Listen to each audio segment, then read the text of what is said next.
Thank you so much for joining us this evening. My name is Rachel Rintelman, and I'm a supervising attorney at the Legal Aid Society of the District of Columbia. I'm here today in my capacity as a board member of the Washington Council of Lawyers. For those of you who are new to the Washington Council of Lawyers, we are a voluntary bar association committed to ensuring that our legal system treats everyone fairly, regardless of money, position, or power.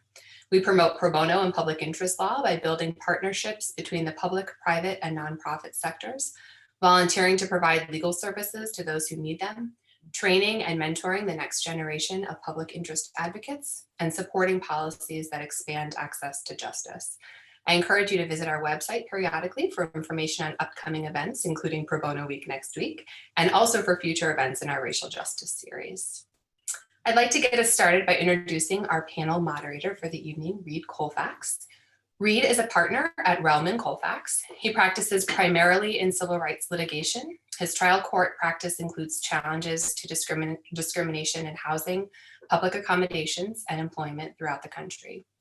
Very pertinent to today's conversation, Reed was lead counsel in Kennedy v. City of Zanesville, a 67 plaintiff challenge to the City of Zanesville, Ohio, and Muskingum County's decades-long refusal to provide water services to a predominantly African-American community. The case culminated in a $10.8 million verdict for the plaintiffs. He has also litigated cases on behalf of developers challenging municipal government's efforts to block affordable housing developments for discriminatory reasons. We are so grateful to have Reed joining us for this evening for what I'm sure is going to be an interesting panel discussion. Without further ado, I'll hand it over to Reed. Thank you, Rachel. And I'm glad to be joined tonight by a great panel of experts. First joining us this evening is Jenzy Bonadias-Torres, who serves as counsel for the Educational Opportunities Project at the Lawyers Committee for Civil Rights Under Law. Jenzy focuses on providing equal access to a quality education for Black, Indigenous, Latinx, and other communities of color. Her work spans from immediate interventions to systemic reform, challenging discriminatory practices from elementary schools to higher education. This evening, Jenzy is going to work through that all-important intersection of housing segregation and access to education. Thanks for being with us, Jenzy. We also have Alicia Horton, who is the executive director at Thrive DC, which is a homeless and low-income social service organization in the Columbia Heights neighborhood. The organization has the mission of ending and preventing homelessness in DC. And to that end, they serve meals, provide crisis intervention, counseling, fitness and therapeutic activities. They provide employment assistance, crime victims services, and have a reentry program. So glad you're leading this great work, Alicia, and we're happy to have you with us today. And particularly to hear your perspective on how housing discrimination and segregation affects the day-to-day lives of the individuals and communities you serve.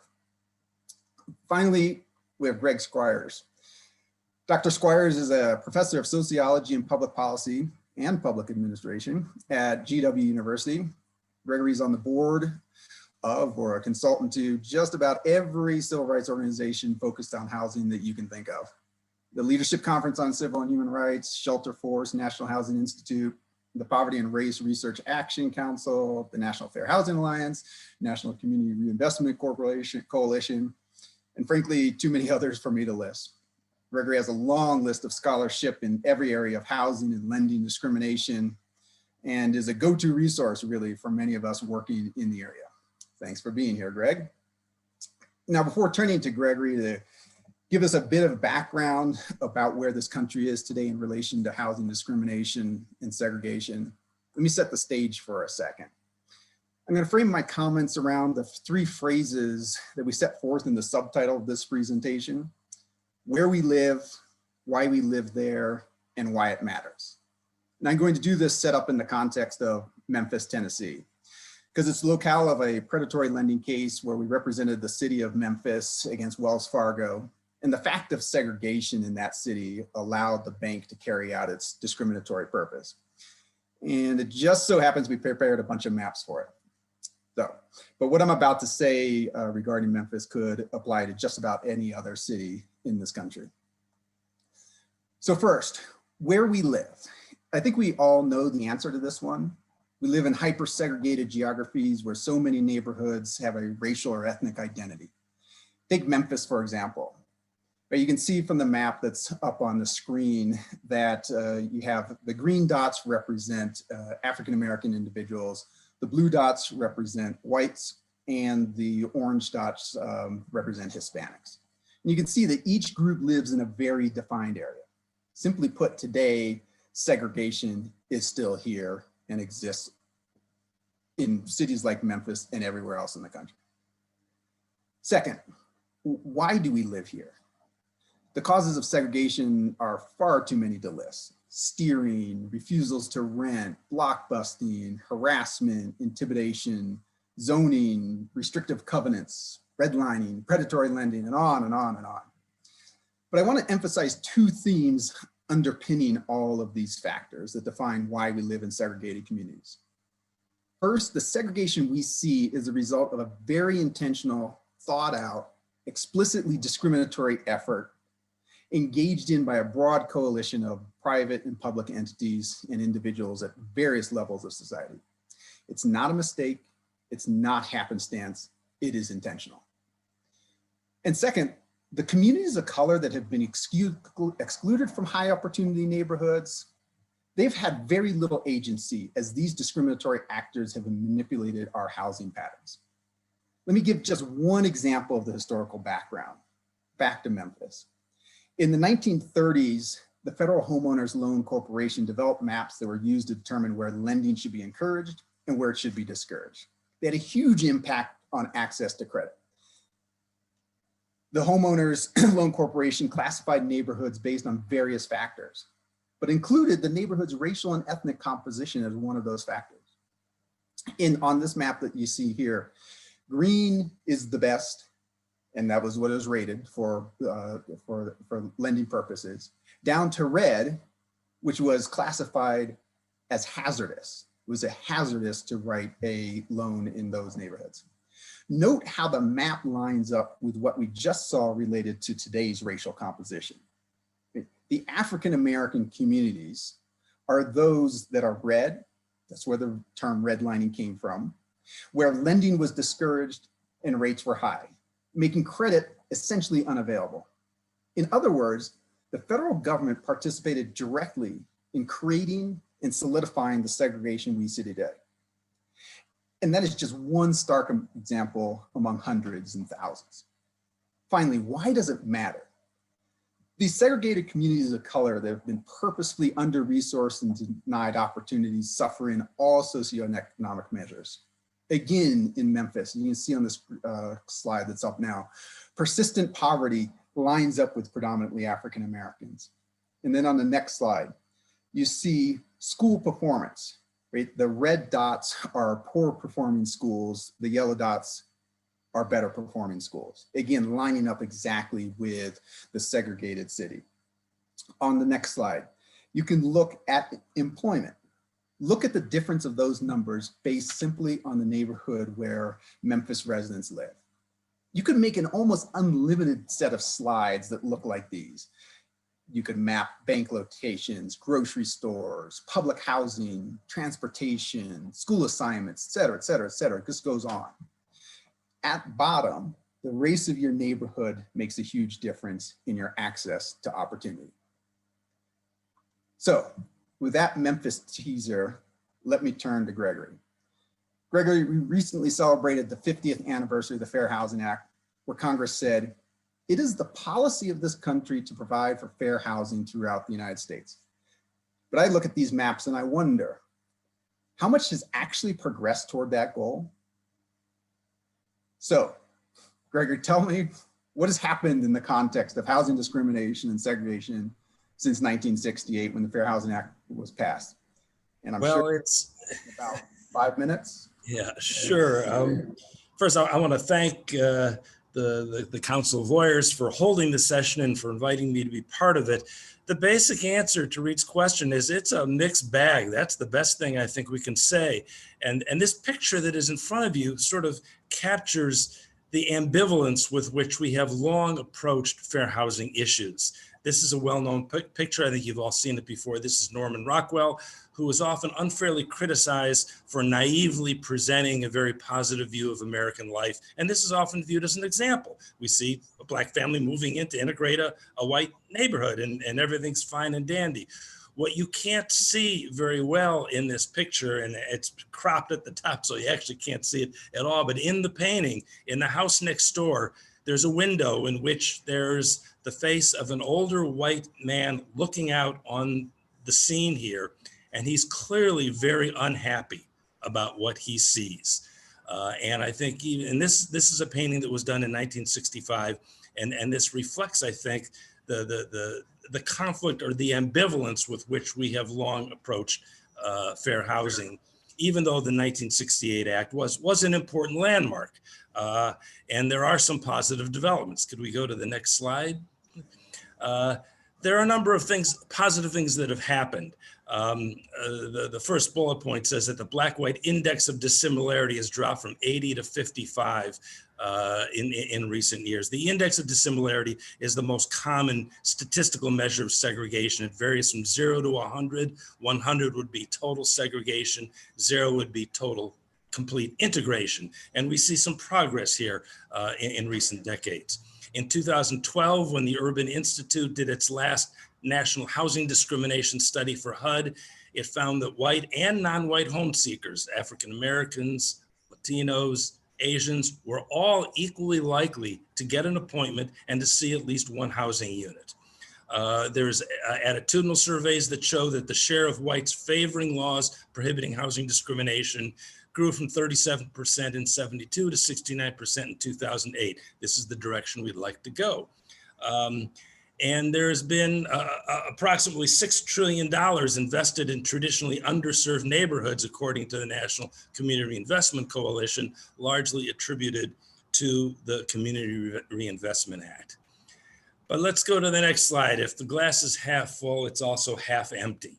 In 2010, the typical Black family lived in a neighborhood that was 35% white compared to 40% in 1940. In other words, a typical Black family had more white neighbors back in 1940 than they did in 2010. I mentioned the housing discrimination study where everybody was given an appointment, but in that same study, whites were told about and shown more homes than were equally, if not better qualified, Blacks and Hispanics. So the housing costs, the home search costs, again, were greater for people of color than for whites. Segregation has declined, but hypersegregation persists where the Black population is high. Cities like Chicago, Detroit, Milwaukee, Cleveland, segregation persists at very high levels. Where you see lower levels of Black-white segregation are cities like Salt Lake City or Austin, where the Black population is fairly small. And even if they're completely integrated throughout the community, whites are unlikely to encounter them very often in their daily lives. So in terms of the African-American population in the United States today, it remains basically hyper-segregated. Perhaps more troubling, in 2014, a survey showed that 28% of whites reported that they believe they should have the right to keep Blacks out of their neighborhood and would favor a law allowing this discrimination. So almost 50 years after the Fair Housing Act was passed, over a quarter of whites thought they should have the legal right to keep these folks out. And the final bullet I have here is mentions gentrification, which is something that has become more severe in recent decades and has resulted in displacement, both not just physical, but cultural and political displacement of people of color. And I have to mention, just today, the American Sociological Review came out with a study that showed that those Holk maps that Reed showed, that those cities where Holk appraised the neighborhoods today are much more segregated than those cities that Holk did not appraise. I don't remember the precise numbers, but we're not talking about a trivial difference. That the cities that were graded back in the 1930s to this day are more segregated, showing some of the staying power of many public policies and private practices. Next slide, please. Perhaps a bellwether of what's happened is the National Association of Realtors. In 1950, their mission statement said a realtor should never be instrumental in introducing into a neighborhood a character, property, or occupancy members of any race or nationality or any individual whose presence will be detrimental to property values. Next slide, last slide, please. Today, nope, that's previous slide, I guess. Today, the National Association of Realtors, let me find my note here. It reads, realtors shall not deny equal professional services to any person for reasons of race, color, religion, sex, handicap, familial status, and many other groups. And it goes on for about 2 pages. Today, the National Association of Realtors has a very progressive mission statement on issues of discrimination. Unfortunately, the membership of the association hasn't necessarily gotten the message. Last fall, Newsday completed a 3-year investigation in Long Island, showing that 49% of African Americans, 39% of Hispanics, and 19% of Asians experienced some form of significant discrimination when they sought housing in Long Island. And I want to emphasize, this is Long Island, it's not Mississippi. And the last point I guess I want to make is that as important as the numbers are, perhaps more important are some fairly recent policy initiatives. In the last 2 or 3 years, we've seen the federal government take significant steps to dramatically weaken the Consumer Financial Protection Bureau and the Community Reinvestment Act and the disparate impact standard under the Fair Housing Act and the affirmatively furthering requirements under the Fair Housing Act. The Trump administration has replaced the AFH rule with a new rule that Trump says will save suburban housewives and protect their neighborhoods. So we see dramatic policy reversals today in the face of some progress. And I think that maybe the best thing we can say about where we stand is today, compared to 30 or 40 years ago, there are many people like my colleagues on the panel here who are very aggressively and effectively breaking down some of these barriers. There is what I like to refer to as an infrastructure of fair housing that exists today. People like the National Fair Housing Alliance, the National Community Reinvestment Coalition, that didn't really exist back in the 50s and 60s at the height of the civil rights movement. But we do have skilled researchers, lawyers, advocates, journalists, and others who are conscious of and are addressing these issues. Thank you, Gregory. Let me pitch it to Gen Z. You're in the education sphere. Gregory gave us what I think he called the mixed bag analysis of what's happened over the last 50 years. Brown v. Board was handed down even before the Fair Housing Act. Supreme Court says racial segregation of children in public schools is unconstitutional. Right? We know at the time that many states, their public schools were completely segregated, right, in 1954. Has that segregation been reduced, or have we seen other improvements in the nearly 70 years since? Thanks, Reed, for that question. And thank you to the Washington Council of Lawyers for this panel and for recognizing the intersectional nature of housing segregation and education segregation. I think that they are intimately intertwined, and we have to think about dynamic solutions as well.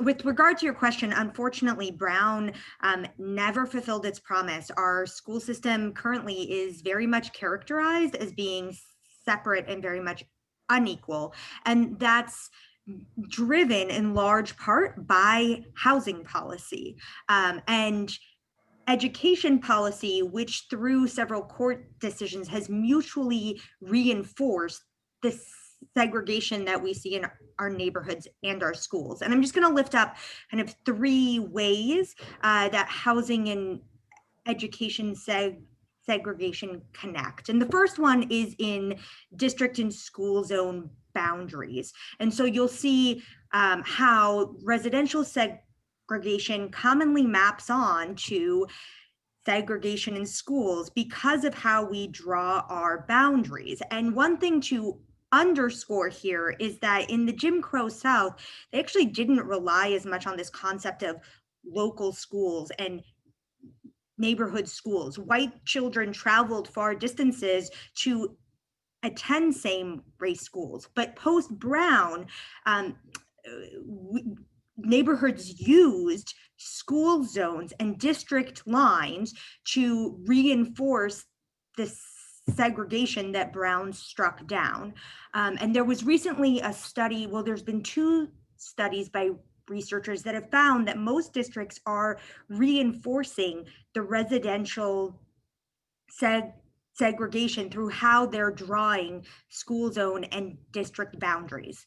So as much as there's segregation between school zones within a district, there's also greater segregation between different districts.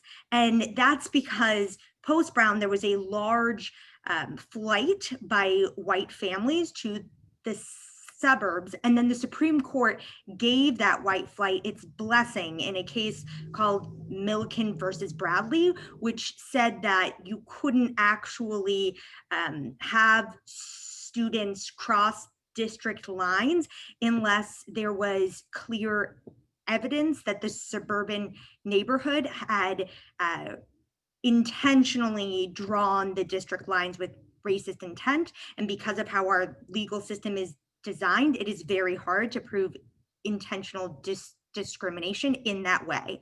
As a result, we have great disparities between districts in terms of both racial demographics and in terms of what matters a lot, which is resources. And so I am going to go to the next slide and draw out a second component of this intersection between housing and education.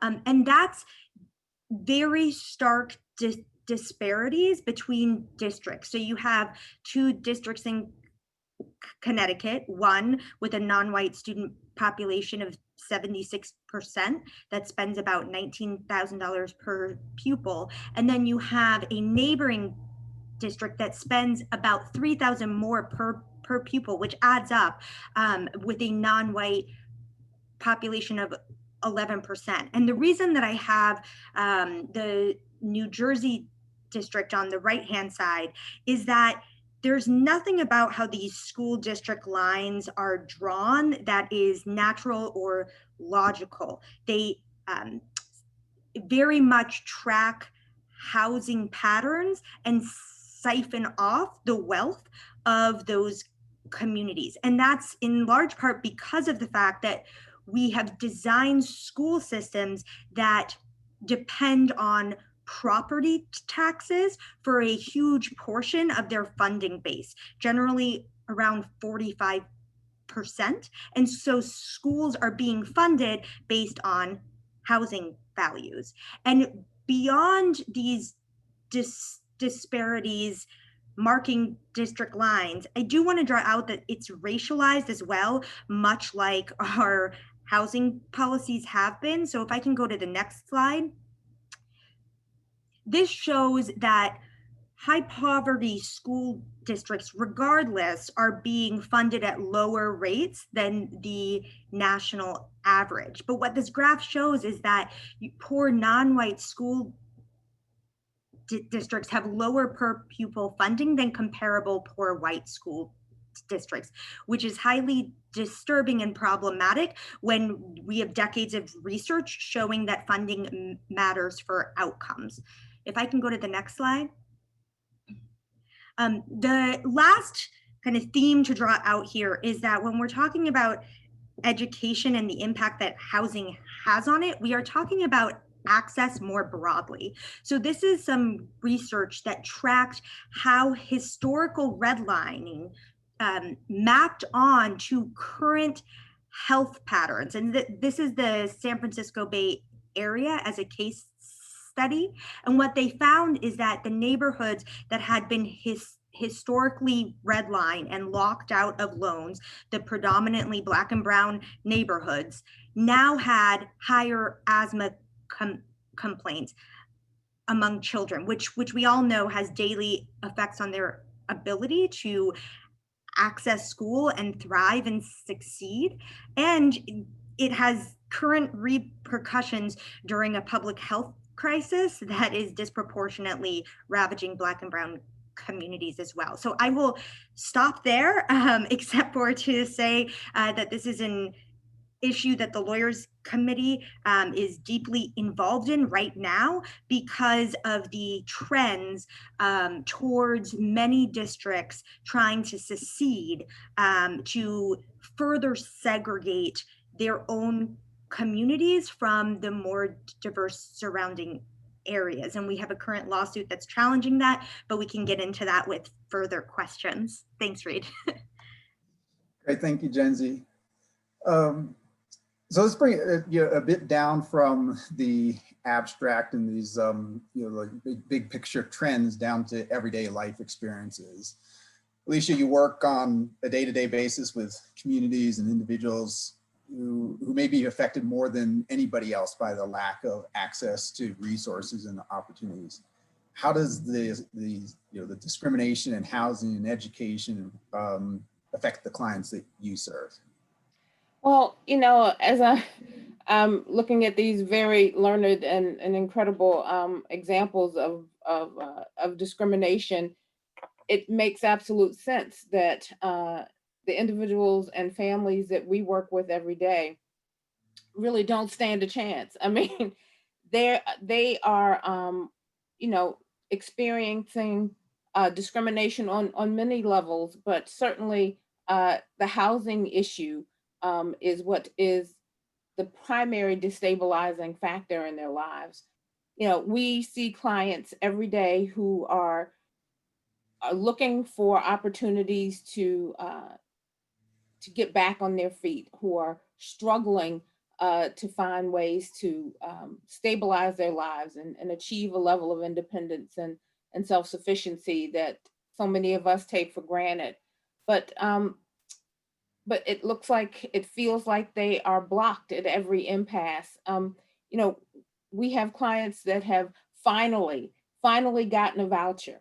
This is the holy grail to receive a voucher, only to be months searching for housing that is eligible for the voucher. And then even once housing is located, then it's weeks, maybe months, scheduling the inspection. And then if the house doesn't, pass inspection, then they're back at square one. And so often the housing that they find and are eligible for it's just substandard housing, and it's in neighborhoods that many have grown up in but don't want to live in because it's not safe. It is not a neighborhood that's thriving. It's not a neighborhood that can provide the kind of supports and securities that they want for themselves and their families. And even in kind of the fair market, if they have perhaps gotten a job and have the ability to look on the fair market for housing, then they are really stocked with incredible screenings, and the discrimination at that point begins to look like your credit is too bad. You've had too many episodes of homelessness. You've had too many episodes of of uh, of evictions and that kind of thing. So all of the elements that they are working to move away from now impede their ability to find adequate housing or quality housing in safe neighborhoods where their kids can take benefit of good educations and outdoor play and those kinds of things, again, that so many of us take for granted. It's demoralizing. It is particularly evident in these current times where we see people who are, who wants to be on the street in the middle of a global pandemic. And so many of our clients are absolutely in that predicament, afraid to go to shelters because the shelters are, are teeming with disease, and they are afraid. Even that the shelters are really working hard to be safe spaces. but we know that the disease rates are higher there, and so do the clients. So they'd rather sleep on the street. We see not only racial discrimination, but we have a program working with domestic violence survivors, and we've had an incidence of women who are evicted because their abusers abused them, and created environments where there was fighting or the police had to be called, and so the landlords want to evict them. The housing authority now wants to terminate their voucher because they've had uh, police interventions and incidents there. We've had certainly LGBTQ clients are still really fighting to stay above board in terms of discriminatory practices. We have transgender folks that are treated as if they are, the dregs of society. They are, and it's so difficult to fight that kind of overall demeanor and perspective of people. And the fact of the matter is that these folks don't have the resources to fight these terrible atrocities. They just move on, and try to find another place that will accept them for for who they are, or with what they have to offer, even if they have government resources behind them to help keep them in housing and to pay for their housing. Landlords are incredibly powerful in this scenario. They can really be the gatekeepers for folks who are so in need of the resource they hold. And we've had incidents where landlords either won't make the appointment, they claim they don't know what the policy is regarding vouchers, or flat out refuse. There was a study done by the Urban Institute here that talked about a 15% flat out refusal rate for landlords who would not even accept a voucher. Another 14% of the landlords interviewed said, oh, they weren't sure about the policy. They check on it and give you a call back, kind of thing. So and that was actually, DC was one of the lower incidents of refusal and or ignorance. Other jurisdictions had upwards of 80% of folks who were saying they just weren't going to take a voucher. So, it really does keep people sequestered in very dire circumstances when all they want is a better life and and a place to lay their heads. And I mean, I could go on and on with example after example of folks really being victimized in this way. But I would love to have more conversation and hear from some of our guests. So I'll stop there. Well, thank you, Alicia. That perspective obviously is critical, and I think it drives a lot of the work that all of us do, is just hearing about those individual experiences and the struggles they go through on a day-to-day basis. And I guess I hear what all three of you have said, and I guess Gregory, you tried to give a little bit of a positive spin on some aspects of what is happening, but still, I think it sounds like the news is fairly discouraging. We're not any longer in the days of, as the level of explicit discrimination that we see on the redlining maps, and obviously Gen Z, what you're dealing with, the legacy of just very, very explicit discrimination in schools. So I guess I'd be interested in hearing what's happening today. And one area that I'm particularly interested in, Gregory, is a lot of our housing and lending transactions now happening online. And I guess my initial instinct would be that this would lead to less discrimination, but I know you've actually looked at the issue, and I think everybody would be interested in hearing what you see in the area of, I think, what's been called cyber segregation and any other sort of emerging trends you see related to that. Right. Again, this is mixed bag too. I mean, in some circumstances, it does give people an opportunity to present their credentials without being immediately dismissed. But we have research that shows that when people are applying for housing or housing finance, a mortgage loan online, that there is discrimination based on the name. If somebody has an ethnic sounding name, as opposed to a white Anglo-Saxon name, there's research that clearly shows a difference in treatment, that people who have an ethnic sounding name are less likely to get a response. If they do get a response, they get less information. There's clearly less of a desire to reach out and develop a working relationship with those clients. So we see some of the old-fashioned stereotypes carrying over. And we see this with, the housing that's advertised on Craigslist and on Airbnb, in social media. We see even when people don't know the name of a particular individual, they often know their address. And knowing something, knowing that the racial composition of a neighborhood can be just as problematic as knowing the race or ethnicity of a particular individual.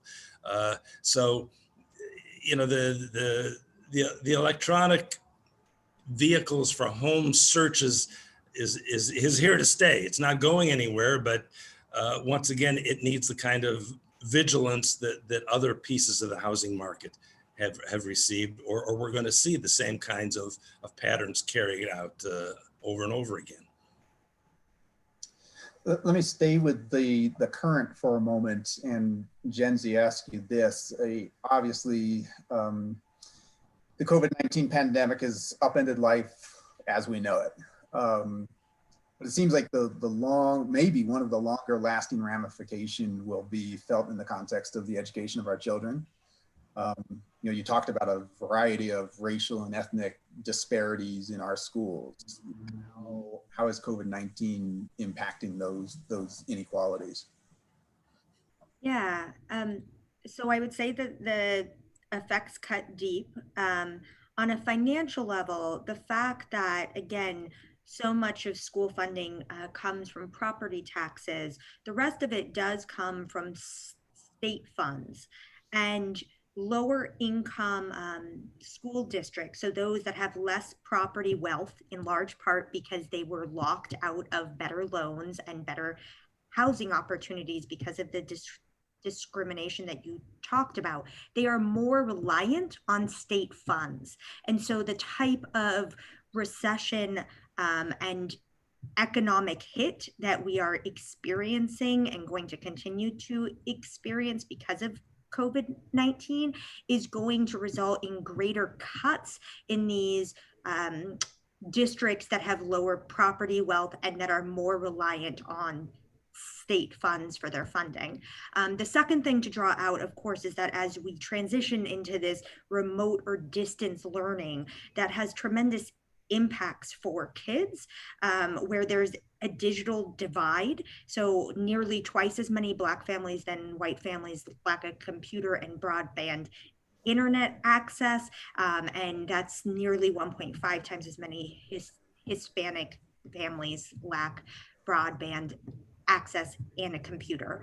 And that's tied to housing as well, both housing instability and a lack of kind of wealth to rely upon. And it also, according to a HUD survey, for those in income assisted housing, they found that cost was a barrier to broadband access and laptops, but survey responders also cited that their housing wasn't equipped for broadband access. And so we also have to think about how our communities are investing in all neighborhoods. And the last thing that I'll lift up is to really think about there's a law called the McKinney-Vento Act, which does guarantee equal access to children in temporary and unstable living situations, and it guarantees immediate enrollment in school and the right to stay in your school, even if you change housing locations. Unfortunately, many schools and school districts that we've encountered aren't necessarily adhering to that law. And so as advocates, we have to be very vigilant in making sure that people know what their rights are, and that they are enforcing those rights, and that you have an equal right to the same school activities as well. And that means that if you can't get online because you are in unstable housing, you have a right to that same program. So that's some things that we've been thinking about as advocates in terms of how to support kids who are encountering educational and housing challenges during this time. Let me follow up, Jenzy, with one sort of incorporates a question that Nicole left in the chat here, which relates to schools being funded at least in part by property taxes. And when you're saying that the availability of state funding may go down, which presumably would increase reliance on property taxes even more, does that create potentially an avenue or an argument to get away from the property tax-based funding of schools? Yeah, the problem with relying on property taxes is that it's so entrenched within our system that we have residential segregation that is very much concentrated wealth in certain neighborhoods and certain areas, that it is by its very nature a unfair funding mechanism. The more equitable funding mechanisms tend to pool more money into greater regional areas. So that can be the state, or it can be the broader region. But what you really need to do is have a funding system that is not relying upon the differential wealth that our housing system has created intentionally by neighborhoods. So I'm hoping that responds to Nicole's questions, and I'm very happy to talk to her offline too, if it didn't. So let me, Alicia, you alluded to this when you're on your first comments, but let me draw it out a little further. Jenzy was talking about the impacts of COVID-19 in the education context and exacerbating the inequities that we already see there. I can only imagine that the pandemic is wreaking havoc on what you're trying to do with your clients. And so draw that out a little bit. How's that working? Absolutely. The impact is so wide reaching. Absolutely, housing is an issue. Folks are displaced. So many of my clients are also now displaced around employment. If they were able to get a job, usually, they were in some of these frontline fields, like in grocery stores or restaurants, and now they are no longer open or operating, or they got sick and lost their jobs. So we're seeing that impact. We've always had a pantry program at Thrive, and pre-COVID, we were probably doing 100 bags a week, and now we are doing 700 bags a week with almost a 70% new client base. These are folks that have never used our services before, coming from all over the DMV to get groceries and some other support services. And all of that is happening now outside, because we can't have the congregate meal programs where we would have 200 or 300 people coming in for a meal. So now even the opportunity for a bit of respite is no longer available to folks, because now all of our food is to go. And we've also seen COVID affect people's connectivity. As Genzi mentioned, our folks were already disconnected because of lack of computer access. But now libraries are closed. Our computer labs are operating at a third of their capacity. So folks are not able to look for jobs or look for housing or connect with family in the way that they had been in the past. That's one of the things that the COVID pandemic has really spotlighted for us is our need to really work toward expanding people's ability to access computers and broadband and even now their phones are are becoming obsolete because they don't have enough minutes to be able to talk past the first week of the month. So it really has for folks who are already behind the eight ball, it has really just put them so far back. I had a client say to me, I thought that I could climb out of this situation, out of these circumstances. But he says, now I feel buried. I don't feel like I'll ever be able to reach the surface again. And I couldn't reassure him about what was coming. So thinking about, how the pandemic is affecting your clients, right? We can't, of course, it immediately brings to mind the administration's, I should say, non-response to the pandemic. And, of course, the administration is playing a heavy hand in a lot of these issues we've been talking about. And I think, Gregory, you alluded a little bit to some of that. And I'd like you to expand a little bit on what the Trump administration has done in the ability to use some of the tools that have been there in the past to fight discrimination. And this relates to a question that I think Ada asked in the chat, which was, what with this information we're talking about today, how can we utilize that when you're representing an individual client, and what's left of what the Trump administration has sort of attacked, for us to be able to use this information to be successful in challenging some of the structural racism. To me, the lesson here is the importance of getting out to vote. I don't think there's anything that's going to change the path of the Trump administration.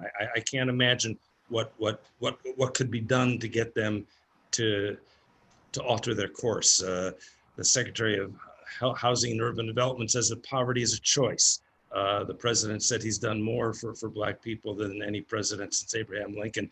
It's just, the Consumer Financial Protection Bureau has weakened its fair lending office. It's now an advisory rather than an enforcement operation. The affirmatively furthering fair housing rule, instead of encouraging desegregation, it has a few things that it says about increasing affordability. It's really aimed more at housing developers and putting more money in their pocket than doing anything about desegregating communities. Just across the board, I don't see what could be done there.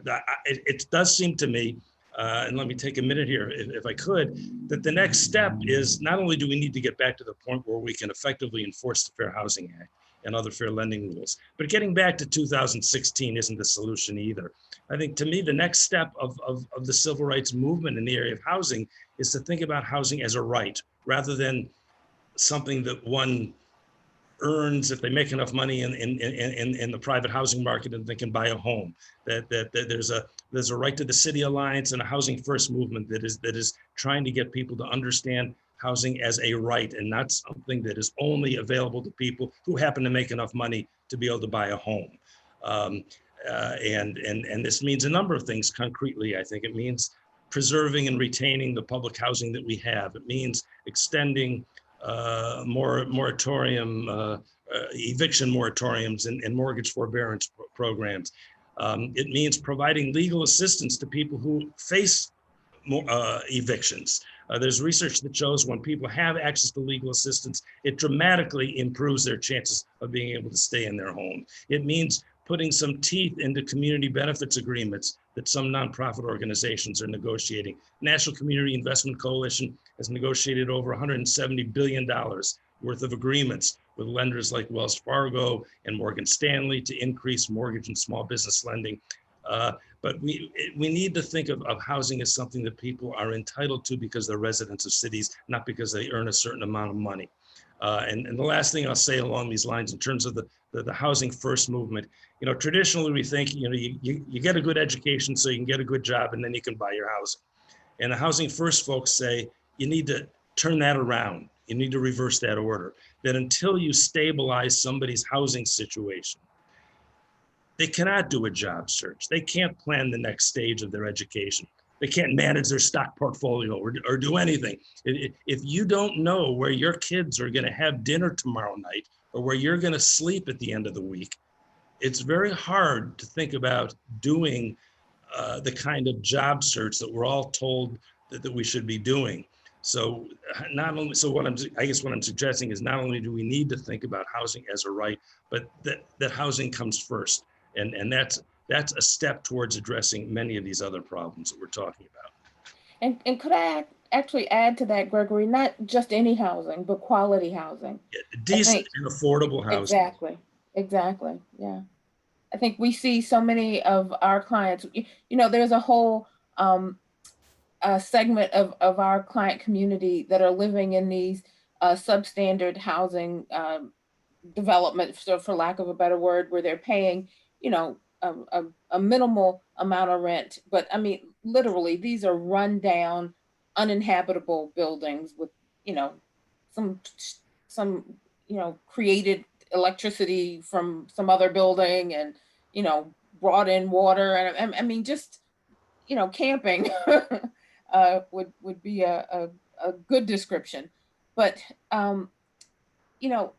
without having a place to that you can call home but can't be safe in is not, in my opinion, a home.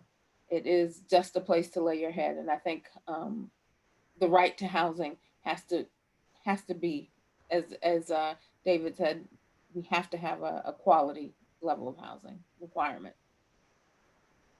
So let me expand on what both Gregory and Alicia you're talking about. And I think this goes a little bit back to Isa's question. And let me kick this to you, Gen Z, what do we do, right, as members of these communities, as people who care, people who took their time on a Tuesday evening to tune into this panel, right? We care, we want to make a difference. What do we do, right? How does it fit in, right? Obviously, we're all different, have different skill sets and are in different positions in life, but give us some ideas about what, in particular in your context of education, what do we do to be able to use some of this information to make a difference? Yeah, and I certainly don't have all of the answers. So I think one of the things that we do is we continue to be in dialogue with each other as well. But some of the things that we know work are making the lines that we draw more porous. So you can do that in housing policy. I'm less familiar with that, but I do know that if you change zoning laws so that there's more multifamily housing and more low income housing in these neighborhoods with high quality schools, you're going to get more integrated schools as a result. In the education context, there's a lot of tools as well, which range from what's called inter-district transfer programs, where schools allow kids to come to their schools within their district, particularly if it's a majority to minority transfer, which means that you're coming from a district where you're in the majority and you're going to a district where you would be in the minority. There's things called controlled choice programs where families still get to have choice about where their where their child attends within the region, but that's weighted by their socioeconomic status to try to build socioeconomic diversity within the broader school district or region. And then there's straight up lawsuits that challenge discriminatory actions that communities are undertaking to siphon off their wealth. And that's one of the lawsuits that we brought in North Carolina. This state passed this law that said that these 4 small, predominantly white and wealthy towns could form charter schools with residency requirements in the Charlotte Mecklenburg School District, which was actually the site of the Swan case, one of the most famous Supreme Court cases that tried to strike down segregation and meaningfully integrate schools. And we've challenged that law on the basis that charter schools with residency requirements are just a backdoor way to secede from the more diverse district. And that's not a uniform system of schools as the North Carolina Constitution requires. It's local legislation, which is once again against the state law. And we included an intentional discrimination claim as well. And I do think that it's worth calling out when there is a racial motive behind certain actions. Yes, the courts, sometimes you can't actually win on that claim, but it is important in my mind as a civil rights lawyer to name it and to claim it for the sake of our clients. The question in the chat box too about who draws these lines, all the things that I mentioned in terms of choice policies, these are local decisions, and for the most part. So it's controlled by state law in terms of how localities get to make these decisions, but most states are then allocating decision-making to local governments. So the structures vary state by state, but there's a lot of power within the local government. And this is another encouragement to vote. There is research that shows that democratically controlled, or sorry, school boards that have more Democrats have more integrated school zones. Again, the Lawyers Committee is actually a nonpartisan organization, but I think that the main point is to know that you're voting at a local level matters a lot too in terms of how these lines are drawn. I think that's an excellent point, Jinsey, and even here in DC, which is a strange beast, but we also have some local legislation pending right now, the Michael Stoops Anti-Discrimination Amendment Act of 2019, which is a bill that amends the Human Rights Act of 1977 to add homelessness as a protected class. And then we also have pending the Fair Tenant Screening Amendment Act, which would help to eliminate some of these credit history and income source issues that so many of our clients run up against when they are looking for housing. So absolutely, I agree that on a local level, there are some actions that can happen and happen more quickly. Let me give you a chance, Alicia, to potentially plug Thrive DC a little further, and also to talk about how people can get involved in those specific acts that you're talking about that are pending now. So tomorrow I want to make a difference. Yeah. Where do I volunteer? Yeah, we are a small but mighty organization and depend heavily on the support of our volunteer base. Some 2,000 people come out annually to help us get this work done, and we couldn't do it without them. So if you're interested in volunteering, have some time. Now you're working from home and are interested in coming out. We are practicing good behavior, socially distanced, masked up, wellness checks, temperature checks every day. But we are getting the work done. So if you want to cook and hand out food or pack grocery bags, or even work with some of our clients who are trying to get back on their feet through employment and that kind of thing. We're getting that work done still in the midst of the pandemic. So give us a call. You can check out our website at thrivedc.org.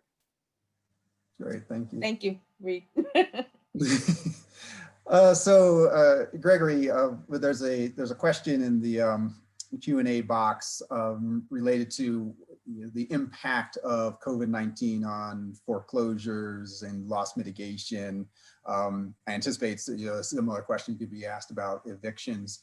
I don't know the extent that you've looked at it and thought about it, but what do you know? What are your thoughts about what's going to happen in the COVID-19 world and the post-COVID-19 world related to the loss of housing? Well, I think anything that's going to happen in the COVID world today is going to happen at the state or local level. But I think we need to understand that every once in a while it said this this affects everybody, old, young, black, white, and it does, but it doesn't affect everybody the same. And we know why to a great extent. People of color and low-income people are more likely to be working in jobs that exposes them to the virus. They're less likely to be able to work from home.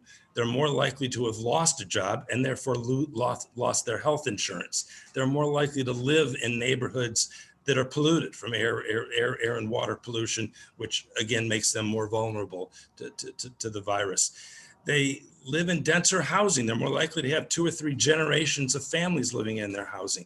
There was an interesting story in the New York Times a couple of weeks ago that the parks that people of color use are smaller than the parks that whites use, and they're more densely crowded. I mean, in so many structural ways, we see this virus playing out.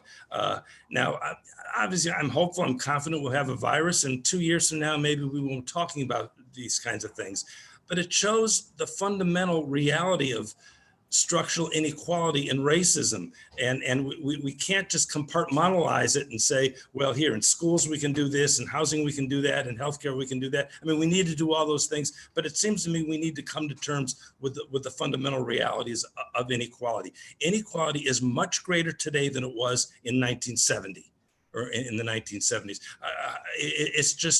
It's just exploded, and it has because of policy decisions that we've made. The period between the World War II and the late 60s, we had what was called the Great Compression, that low-income people saw an increase in their compensation at about the same rate as wealthy people did, and that's changed completely. And I think we need to come to terms with those political realities if we're going to deal with the pandemic or anything else. But again, I'll say that I see no hope of getting any federal leadership on the pandemic. Every day we get more craziness, and I don't want to turn this into a political debate. It's not, but you just can't. You can't turn your head away from what's happening. You see, other countries have an infection rate and a death rate from this virus that are a fraction of what we have here in the United States. So this isn't just inevitable. This isn't just something that affects everybody worldwide. And it isn't something that affects everybody on an equal basis within the United States. Let me follow up on that, and Gregory, and if anybody else has any thoughts on it, but I think there are a lot of us who are struggling right now with how much we can litigate and press at the federal level. Obviously, the hearings are going on right now that's going to lead to a 6-3 Republican majority on the Supreme Court for who knows how long. It's going to be a substantial amount of time. And it feels like our ability to affect change, and particularly on these issues that we're talking about tonight, is systemic racism, housing segregation, and so forth. There's not much hope at the federal level. I mean, what are your thoughts on that? What do we do? Well, for me, I will say it does put even more pressure on old-fashioned community organizing at the local level. I mentioned the community benefits agreements that's happening here in DC with various community organizations and elsewhere. And that's a way that I think local residents can have a say and what kinds of jobs are going to be created, what kinds of daycare centers, what kind of housing is going to be available in their communities. And I think we need to figure out a way to empower these kinds of agreements. You know, it's often said that if you're not at the table, you're probably on the menu. And for too long, too many of the people that we represent have been on the menu. And nothing has ever happened progressively in this country that started from the top down. All the progressive social movements, civil rights, labor, women's movement, LGBTQ, it all started at the local level, bubbled up to the state level, and finally the federal government chimed in some cases. That's not a very clear blueprint, but it seems to me that's what we need to think of today. We'll have a few more tools at the federal level, maybe, if we have a different administration. But you know, as I said a few minutes ago, I don't think getting back to 2016 gets us to the utopia that we all want to have. Yeah. So let me ask you, Jenzy, is like looking into the future, what's it look like? Obviously, there are some rays of hope here and there, but you know, given what you've experienced so far, the things that are pending out there, what does the future look like, particularly in the areas that you've been talking about so far this evening? Yeah, I think that you don't have a clear answer to that too yet.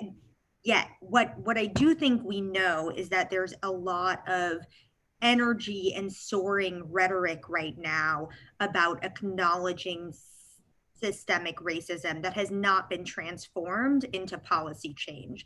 And so I think that it remains a question if we're going to be actively changing the policies that are perpetuating wealth and segregation within our schools. Gregory talked about how the federal courts aren't necessarily going to be our path forward. And to be quite honest, they've never been our path forward. We've had a short period of the Warren Court where we got Brown v. Board, and then the courts rolled back the promises that they made. And we're still reeling from that now. Where we have had progress in education, it's often been under state laws that have recognized as part of their constitution or their statutes that disparate impact and segregation is a violation within itself.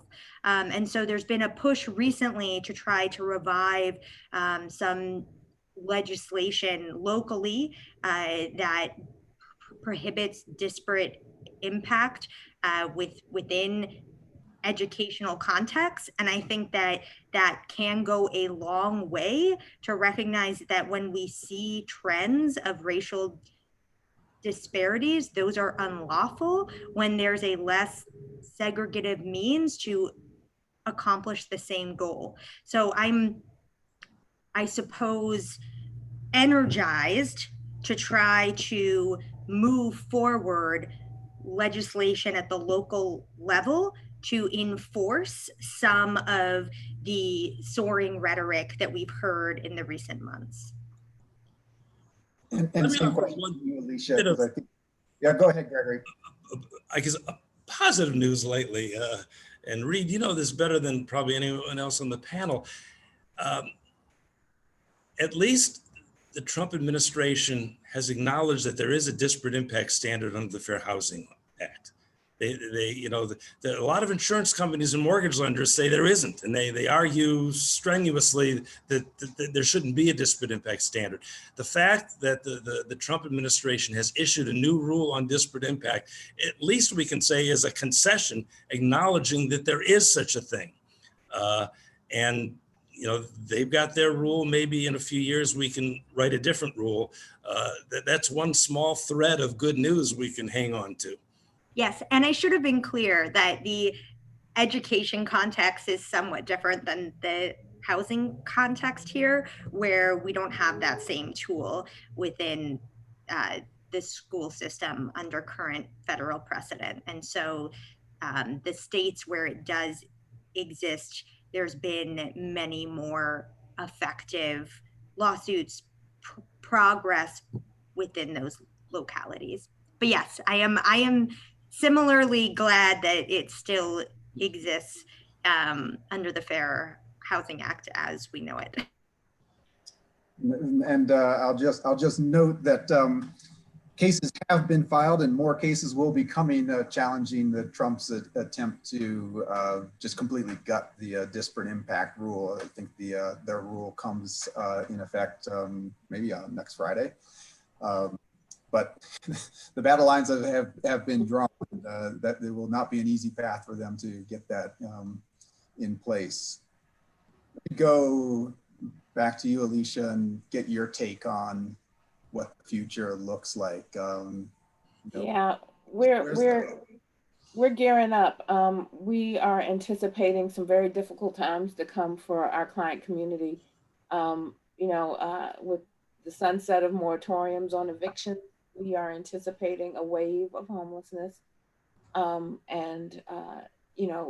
People who have been displaced from employment, mass joblessness, new highs in poverty levels and need. And, it just takes folks who are struggling so much longer to bounce back. Even if the economy were to recover fully in a year, it will take 5 years for folks to fix the damage that has been done in these few months. And so we are working hard to be a resource for our community in that way. And it's going to be difficult because, we're strapped just like everybody else. And so we're working to build some coalitions and to really be poised to catch the folks as they fall. And I will also add that Trump said he ended homelessness in DC. So a lot of things in his own mind. Yeah. Let me ask. There's a question in the question and answers. Which actually I think there are two questions that one in the housing context and one in the education context. I think are interesting. It'd be great to get your takes on them. One relates to this move that there is to create mixed income housing, and without getting into the positive and negative impacts of that in detail, what are your thoughts, Gregory, on how that's impacting segregation and the availability of quality housing in our cities? Well, I do think it's a much tougher goal to realize than we think. There's been a lot of research on so-called successful efforts at achieving economic integration that show that even when you have some spatial mixing, there's still a hierarchy. There's still some people that get more benefits out of a housing development than others. And there's some privileges that carry over because of traditional white privilege. But there's also some evidence that this can work. I mean, Doug Massey and his colleagues wrote a book called Climbing Mount Laurel that showed that you can, in fact, successfully integrate low-income people of color into a middle-income white neighborhood without experiencing any of the costs, there's no increase in crime, increase in taxes, and lowering of property values. If it's done right, there's ways of developing these kind of housing projects. And I think we're learning a lot. The Inclusive Communities Project in Texas is teaching us a lot. And I think this has to be part of the future. You'll never convince me that we can have separate but equal and that will somehow be fair down the road. We know too much about the costs of segregation, and not just for the people who are at the bottom end, but even for people at the top end. We know that cities that are more segregated grow more slowly. We know that the cities are more segregated. When whites are in all segregated settings, they don't develop intellectually. They don't develop the kinds of problem-solving skills that people develop when they're in a more diverse setting. So it seems to me that if you say this is a challenge and you say this is difficult, I say that's the beginning of the discussion, not the end of the discussion. And so a similar question in the education context to you, Gen Z, the question of charter schools, and one mechanism that some governments have tried to use to increase the quality of public education, but obviously there are downsides to it as well. It'd be interesting to get your take on that, and if you have time and the interest to throw in a little bit about the question about vouchers, I think a similar question in that context.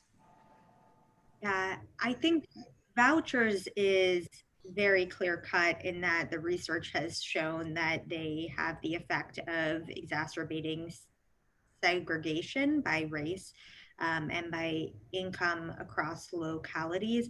And they have not been shown to have better outcomes for kids. And unfortunately, as we talked about the Supreme Court taking a turn to the conservative side, it's possible that the voucher programs continue to be expanded as the court relaxes restrictions on them. With regard to charters, what charters also are very much, their impact is very much determined by the extent to which there are limits placed on them by the state. So an unfettered charter context has been shown to increase segregation. That's precisely what has been happening in North Carolina. The influx of charter schools has created this new mechanism for white flight by families.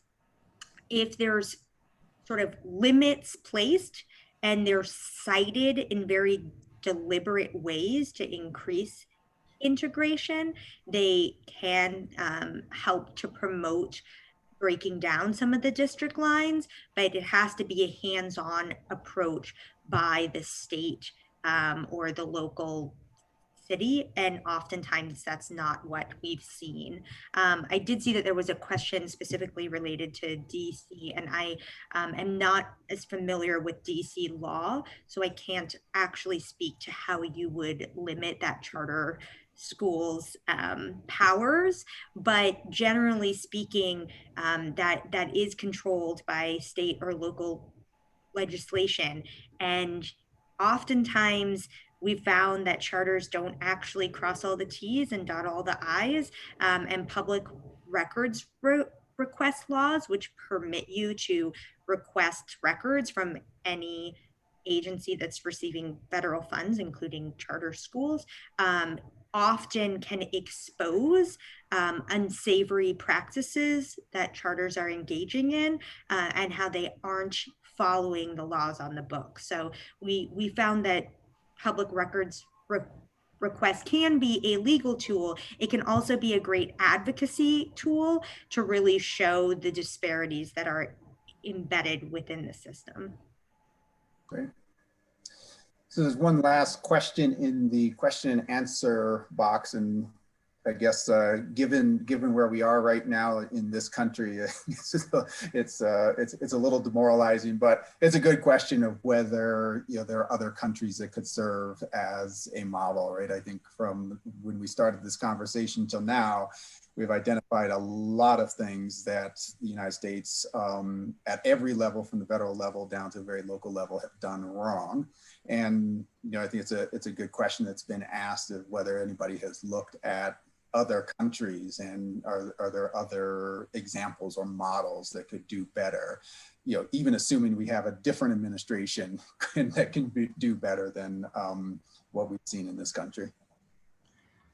Yeah, I'll take a quick shot at that. I think a lot of the Western European countries and the Scandinavian countries who view these issues as collective or institutional or structural problems rather than individual cultural problems are much better. You don't worry about losing your house or losing your family's wealth if you have an illness in almost any other industrialized country. You have a much stronger safety net. And these are capitalist countries, despite what the conventional wisdom, Sweden, Norway, these are capitalist countries, but they have much stronger safety nets. They tend to have more centralized educational systems, educational funding systems, so you don't see the kinds of inequities that we see between Mississippi and New York, or between downtown versus the suburbs.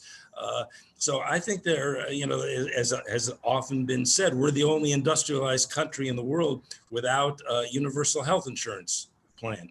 So there are other models out there that we could look at to address some of these problems much more effectively than we have.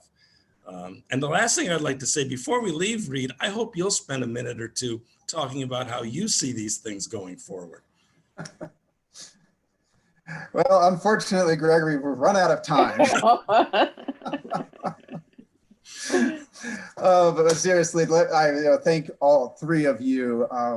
This has certainly been a learning experience for me, and I hope for everybody in the audience as well. All the work you all are doing is very impressive, and